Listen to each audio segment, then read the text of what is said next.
Tayo po'y manalangin. Mapagpalang Ama, marami pong salamat sa hapong ito. Muli, Panginoon, samahan mo po kami sa aming papag-aralan. Ang aming paksa sa hapong ito ay ang dila. Samahan mo ang lahat ng mga nanonood, ang mga kapatiran po namin at maging ang ibang likod. Alisin mo po lahat mga distractions, gumagambala, yung spirit of misunderstanding. Ikaw po, Panginoon, ang sumaway nito in Jesus' name. At ang banal na Espiritu mo, Panginoon, ang gagabay sa amin. Maraming salamat po at pagpalain mo kaming lahat. Sa pangalan mo, Panginoon Hesus, ito pang aming samot dalangin. Amen. Have a blessed afternoon to everyone. And welcome again to our online General Bible Study. And our topic for today is about the tongue.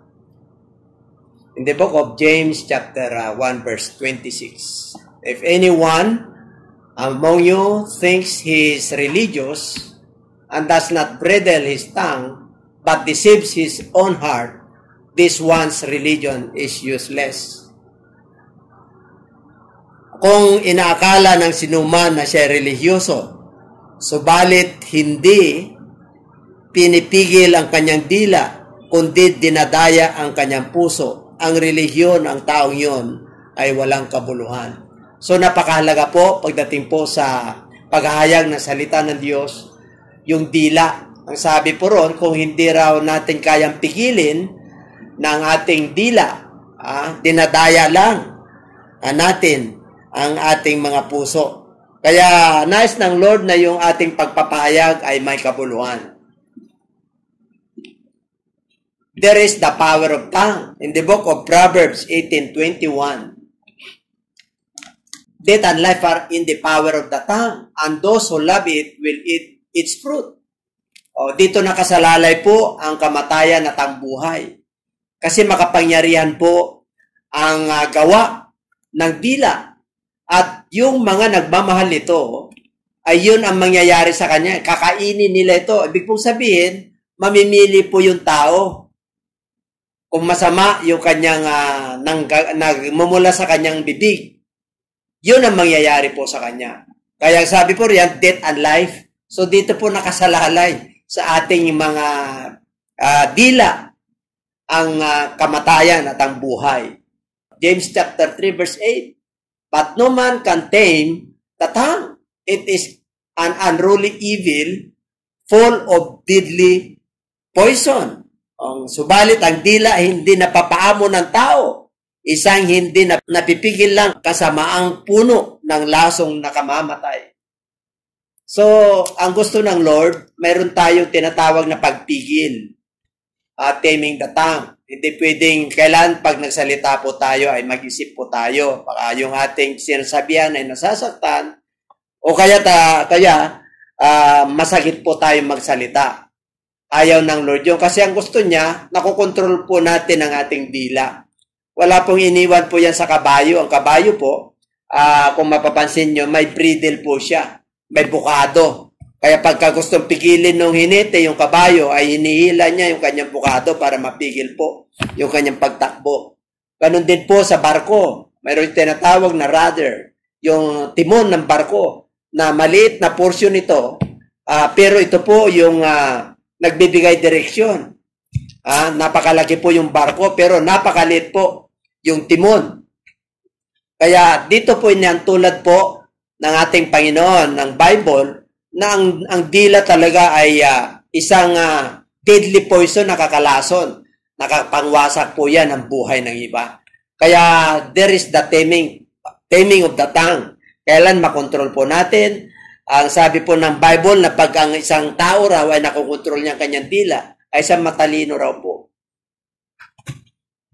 Kaya it comes from the heart. Malalaman niyo po na yung nilalaman ng tao ay nanggagaling po dito sa bibig. Brood of vipers, how can you being evil speak good things? For out of the abundance of the heart, the mouth speaketh. Ang ibig po sabihin, sa bibig, nanggagaling. Sa puso nanggagaling yung masama, lumalabas po dito sa bibig. Kaya malalaman mo po kagad yung isang tao kung punong-puno po siya ng sama ng loob kasi sa kanyang pagsasalita. Meron siyang hinanakit, may puot. Kaya ang sabi po riyan ng ating Panginoon mismo ang nagsabi, yung kayong masasama, paano nyo sabihin na kayo ay nagsasalita ng mabubuting bagay? For out of the abundance of the heart, the mouth speaks. But those things which proceed out of the mouth come from the heart, and they defile men. Nakakasira po ito. Kaya itong nanggagaling po sa ating mga bibig na masasama, galing po ito sa puso. Ito yung nagsisira sa tao. Kaya minsan sumasama yung loob ng tao, di natin namamalayan. Kaya mag-ingat po tayo sa ating mga pagsasalita. The sins of the tongue. Yun, may mga kasalanan po. Ano yun? Tale-bearing and gossip. Ibig po sabihin, ayaw ng Lord ng chismoso. Ayaw ng Lord ng nagdadala tayo ng mga bali-balita. Kasi ang balita po, ay ano yan, nadadagdagan at nababawasan. Kaya sabi po riyan sa Titus chapter 3 verse 2, to speak evil of no one, to be peaceable, gentle, showing all humility to all men. Huwag daw tayo magsalita ng masama kanino man. Kailangan tayo po ay gentle, peaceable, mapagpayapa, showing all humility to all men. Kailangan nagpapakita po tayo ng pagpapakumbaba o pagkapapaba sa lahat ng tao. Kaya ayaw ng Lord po ng gossiper. Sowing discord. Ito po yung naghahasik ng bahabahagi in the book of Proverbs chapter 6 verse 16. Sowing discord means going from person to person, causing dislike or division by telling constant criticism or confidential things. Kaya ayaw ng Lord po to. Kaya sabi po dyan sa Proverbs chapter 6 verse 16, these 6 things the Lord hates. Yes, 7 are an abomination to Him. Ano yun? Nandyan yung lying. A false witness. Sa verse 19. False witness who speaks lies and one who sows discord among brethren. Dito po nagmumula po yung pagkabahabahagi. Kaya nais ng Lord na dito po nagmumula yung kasalanan ng dila. Una, sowing tale-bearing and gossip. Pangalawa, sowing discord. Ang pangatlo, the name of the Lord. The name of the Lord, irreverent or profane use of God's name. Para bang walang paggalang, walang pagrespeto sa pangalan ng ating Panginoon. You shall not take the name of the Lord your God in vain, for the Lord will not hold him guiltless or takes His name in vain.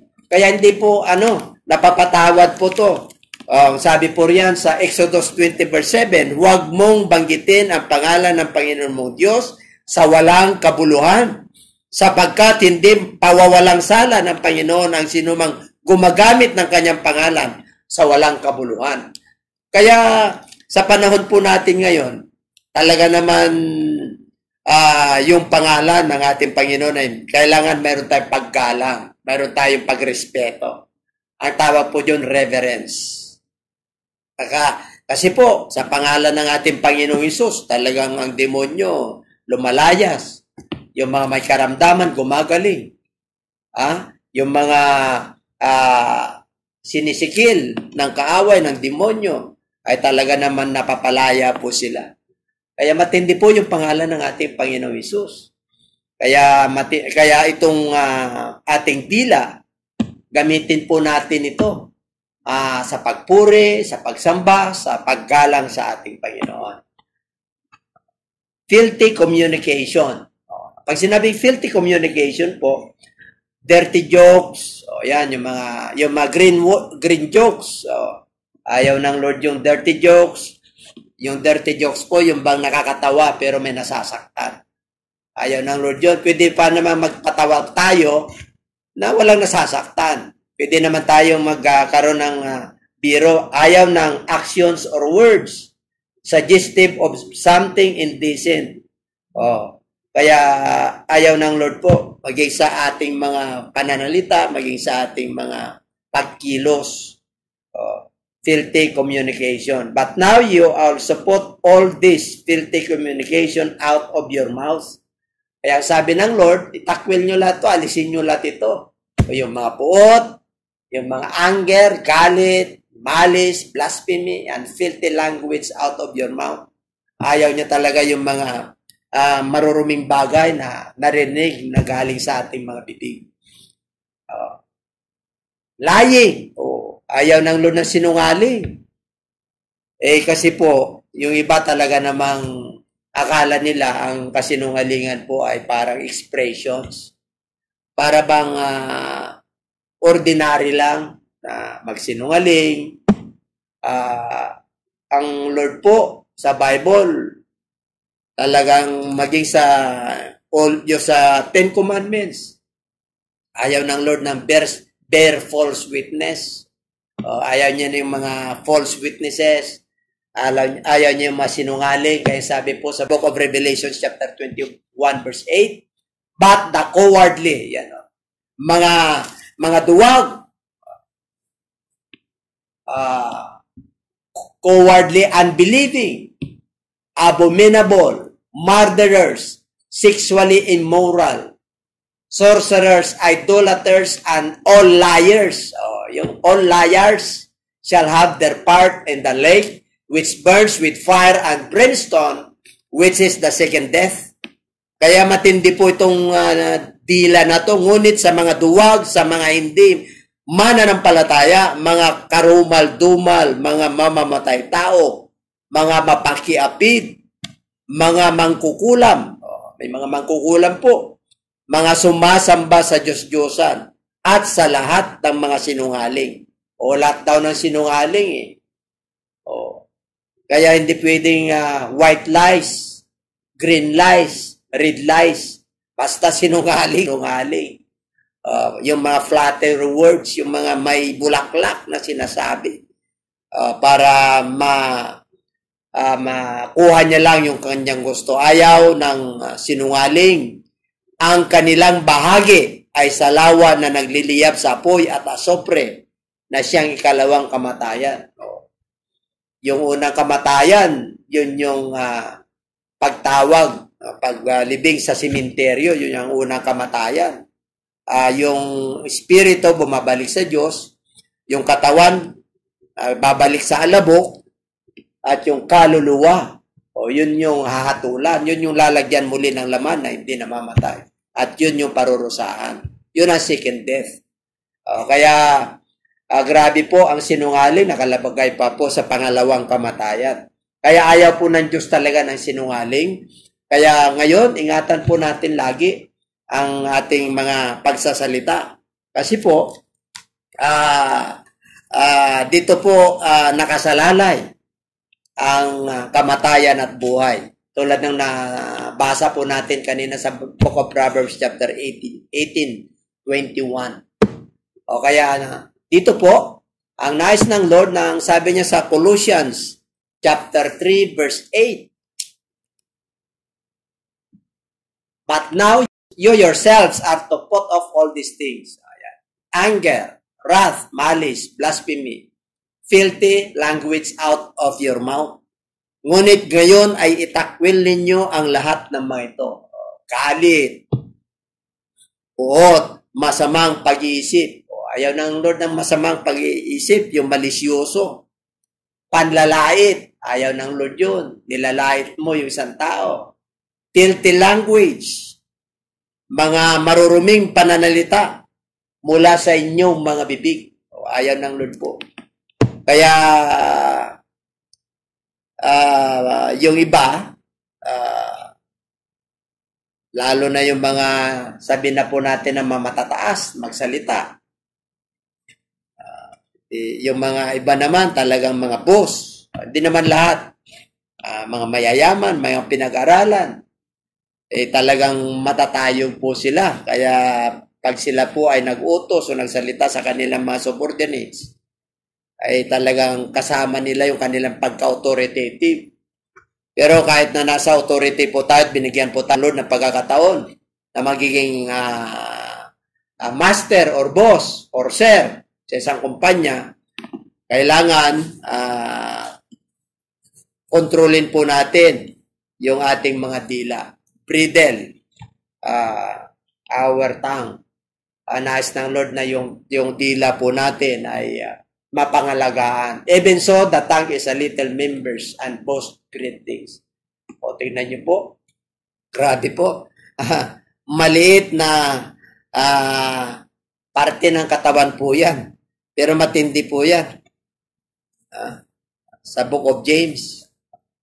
Even so, the tongue is a little member and boast great things. Maraming ano yan. Pagkamataas. Malit nga yan. Ng bahagi, ngunit nagyayabang ng malaking bagay. Tingnan ninyo kung paano sinusunog ang maliit na apoy ang malalaking gubat.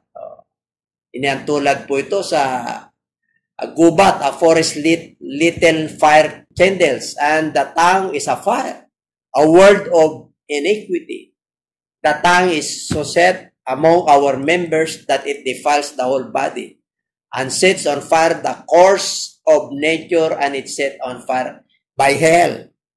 Ang ibig lang po sabihin yan, ang ating dila isang apoy, tulad po yan sa isang apoy. Ang dila na kasama ng ating mga sangkap ng isang sanlibutan ng kasamaan. Dinudugisan nito ang buong katawan at sinunog ang pag-inog ng kalikasan at ito mismo ay sinusunog ng impyerno. So, itong dila na to na maliit na sa bahagi ng ating katawan ay naapektuhan ng buong bahagi ng katawan.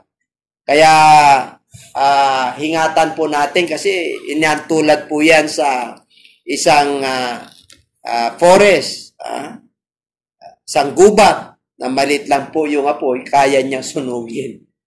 Kaya itong maliit na bahagi ng ating katawan na organ, one of the smallest part of our organ, our body, kailangan po ingatan po natin ito. Sana po ang lalabas dito ay buhay. Yung seasons with salt na nakakapag-heal. Pagka may discord, may bahagi, nandun pa rin yung kahinahunan. Kaya nais ng Lord na tayo po ay mapagpala sapagkat in the abundance of the heart, the mouth speaketh. Doon nalalaman po ang laman ng puso ng isang tao, yung mga lumalabas sa kanyang bibig. At sana po pinagpala po kayo sa hapong ito sa simple at payak na paksa na ang dila po ay napakahalaga. At maraming salamat po at tayo po'y manalangin at magpasalamat po tayo sa dakilang Diyos. Mapagpalang Ama, salamat po sa aming natutunan sa hapong ito at salamat po sa karunungan at kalaman muli na nanggaling sa iyo na marami kaming natutunan, Panginoon, tungkol sa aming pagsasalita sa paggamit ng aming mga tila. Patawad po, Panginoon, sa mga nagawa po naming mga nakasakit man kami ng damdamin, unintentional na hindi po namin alam. Patawad po, Panginoon, at ganun din po, yung mga mahihina ang kalooban, palakasin mo ang kanilang kalooban, yung mga masyadong sensitive, Panginoon, lalo na ang sayo salita na sila, Panginoon, ay magiging malakas ang kanilang kalooban. Harapin ang mga dapat harapin sa pamagitan po kung kami man po ay nakarinig ng hindi maganda, nawa Diyos, kami po ay makaunawa at mapagpatawad upang sa magkaganon, maalis po ang sama ng loob sa aming mga puso. Marami pong salamat, Panginoon, sa napakagandang paksa na to. Pagpalain mo kaming lahat at higit sa lahat yung aming mga taga-subaybay at ganon din ang aming mga kapatiran po. Patuloy mo po na pagpalain ng bawat isa. Sa bawat paksa na aming napapag-aralan tuwing online Bible study, tuwing Friday po, nilagay mo po sa matabang lupa ang aming napapag-aralan upang ito po ay magiging matatag at matibay.